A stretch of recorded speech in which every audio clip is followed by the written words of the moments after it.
Hey, it's me, Jean, and I wanted to just say being a parent can be messy, right? At times, and being human.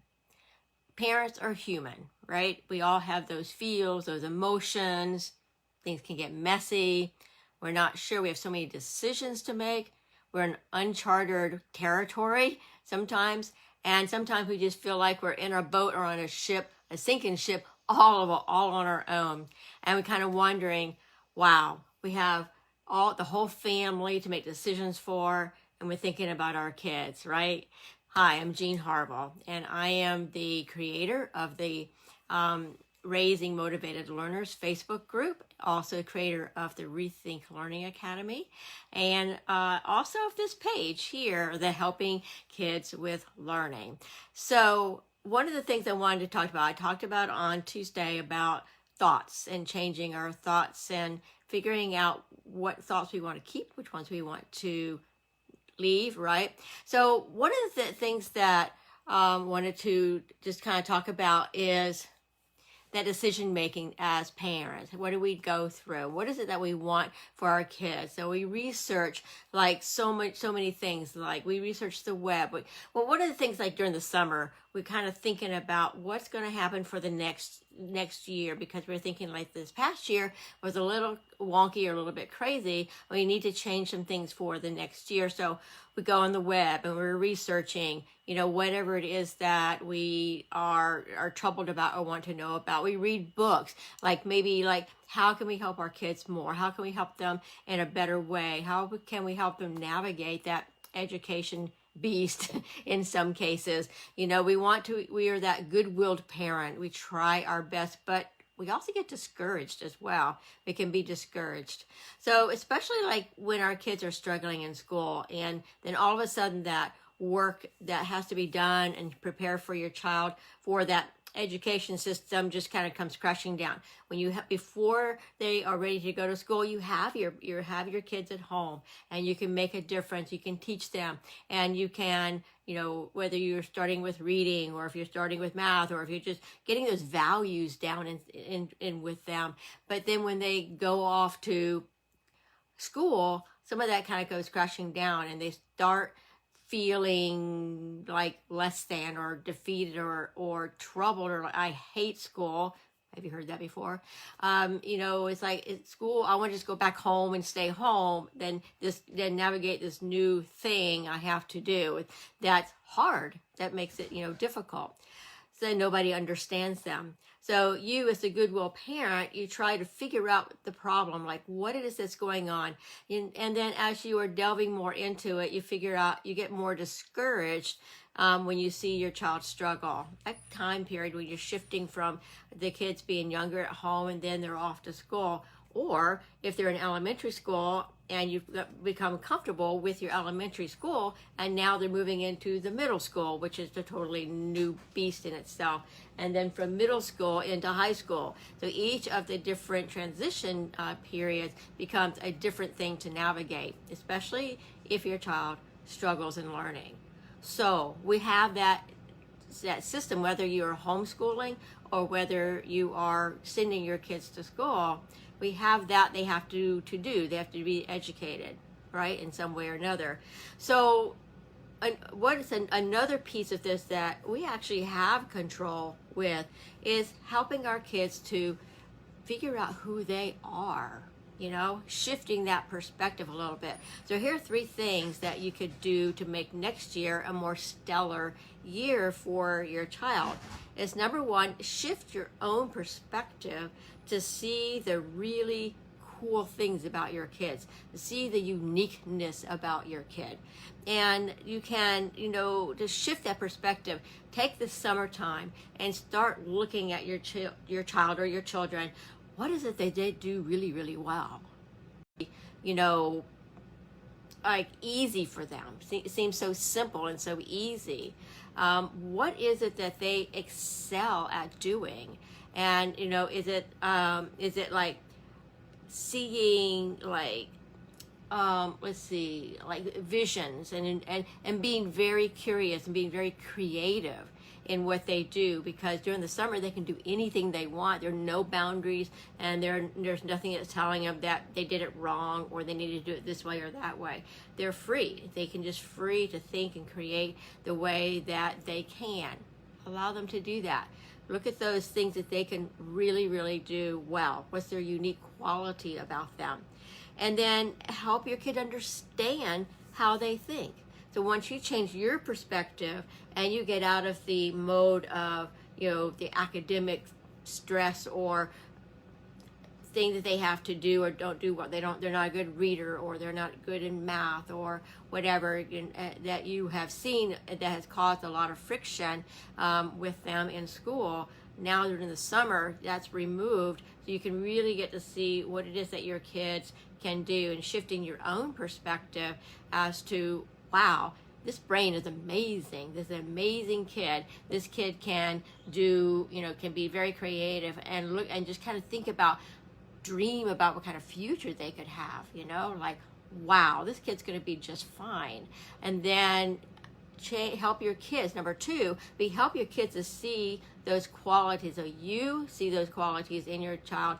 Help your child to see those qualities. And if they're younger, they'll be more like willing to accept that. As they're getting older, they might say, I don't think so, because they're coming at it from a year or years of not performing up to the level with the rest of their classmates, and they see that.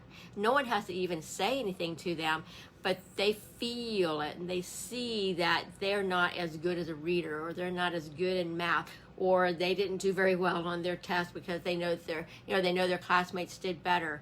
They feel it, they internalize it, and so they already are starting to think,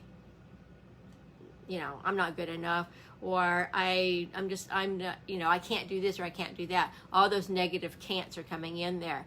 So those are called like negative ants. Those are ants that automatic negative ants that they are, or thoughts, automatic negative thoughts. Sorry, I'll slow down my speech.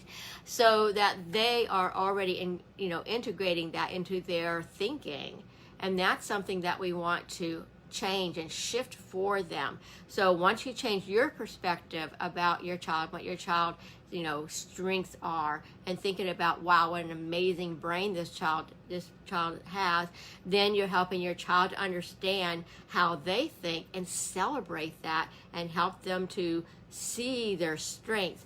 And then you can shift their perspectives as to who they are. Like, what does their future look like? What is it that they're going to be able to do? Because we know that that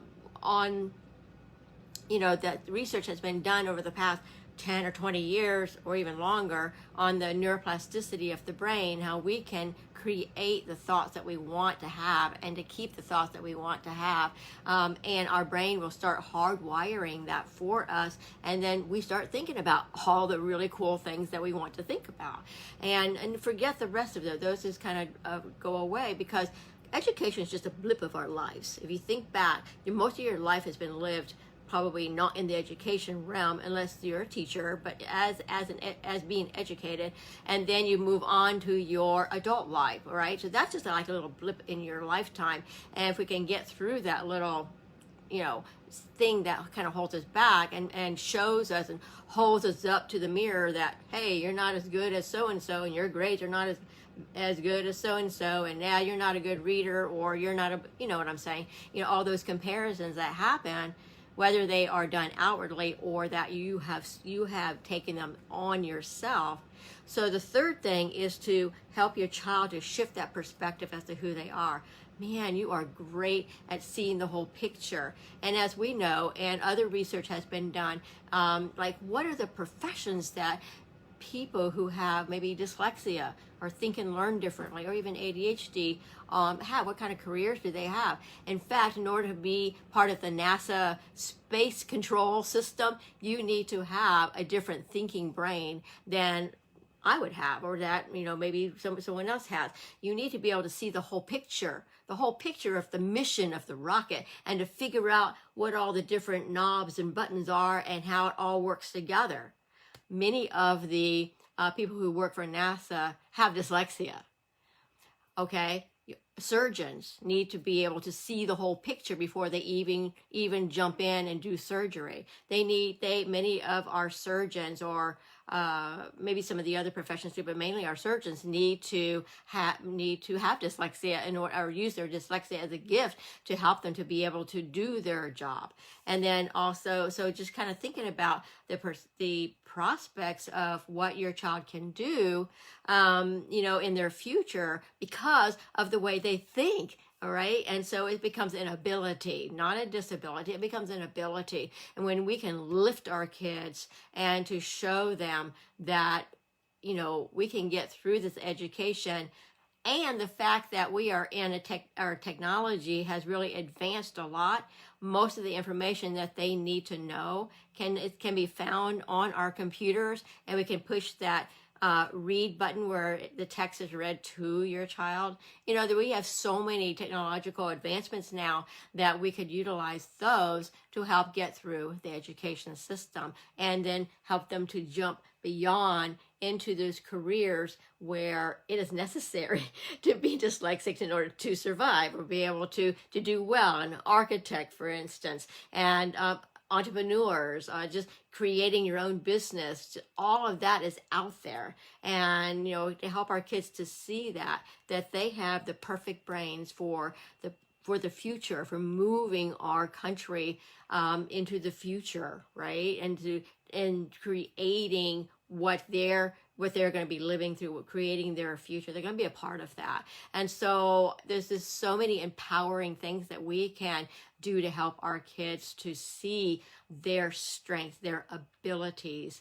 And it just kind of gives me chills that we can do that now. All right, so that was different. Hi, Lorena, how are you? And yeah, hey, Sharon, how are you? My dad has dyslexia, and he had 11 patents, yes, in the field of radar defense. Absolutely, absolutely. So our, people who have dyslexia are actually leading our technology, leading this country, as to where it is now. And it's so exciting to see that now and to hear about that. And that's what we have to empower our students, empower our kids. Who are struggling in their learning, that look what your brain is going to be able to do or can do, and really empower them. So, this summer, use this summer as a parent to just take a look at your kids, see them in a different light, look at their strengths, point that out to them, build their self-esteem, and so that they can start back to school ready to go. We want to build that resilience, because we know when they start back into school and projects and assignments are placed before them, they're going to hit that wall a little bit. But if they have that resilience built up and the tools necessary to get through that wall, then that's going to be much more empowering for them. So like this page if you want to know the next time that I go live. And we also have our Raising Motivated Learners Facebook group. If you want to pop into there, that would be also. So I will see you all next week. Bye. Have a great weekend.